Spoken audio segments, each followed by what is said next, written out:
ہائے guys, آپ دیکھ رہے ہیں السعید انفارمر اور میں ہوں آپ کا دوست سعید الرحمان۔ آج 12 اگست ہے اور پرسوں جو ہے کل کا دن چھوڑ کے اگلا جو دن آنے والا ہے 14 اگست ہے۔ تو 14 اگست کو پاکستان جو ہے وہ مارز وجود میں آیا، تو اس لیے ہم یہ ایک جو ہے وہ یوم آزادی مناتے ہیں اور شکریہ کرتے ہیں جی اپنے بزرگوں کا، اور ساتھ میں جو ہے وہ علامہ اقبال کا، قائد اعظم رحمۃ اللہ علیہ، ان کا شکریہ کرتے ہیں۔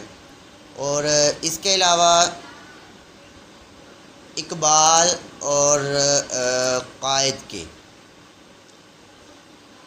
جو بھی ارشادات ہیں، جو بھی انہوں نے کہا، ان کو اپنانا چاہیے ہمیں، اور تاکہ ملک و قوم کی ترقی ہو، پاکستان جو ہے وہ دن دگنی رات چگنی ترقی کرے۔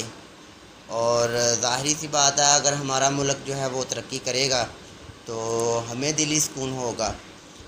یہ پاک سرزمین ہے اور اس کا مطلب ہے لا الہ الا اللہ۔ پاکستان جنہوں نے بنانے کی کوشش کی، ایک الگ ریاست، ایک الگ سرزمین، ایک الگ پاک سرزمین بنانے کی جنہوں نے کوشش کی، جد و جہد کی، تو انہوں نے قربانیاں بھی دی، بہت سی قربانیاں دی، انہیں احساس ہے اس بات کا، لیکن ہمیں پلیٹ میں رکھ کے جس طرح کوئی چیز دے دی جاتی ہے، ہم اس کو اس طرح سمجھتے ہیں۔ تو لہٰذا پاکستان کی قدر کرنی چاہیے، یہ ہمارا ملک ہے۔ اللہ اس کو تا قیامت شاد و آباد رکھے، سلامت رکھے، بری نظر سے بچائے، آمین ثم آمین۔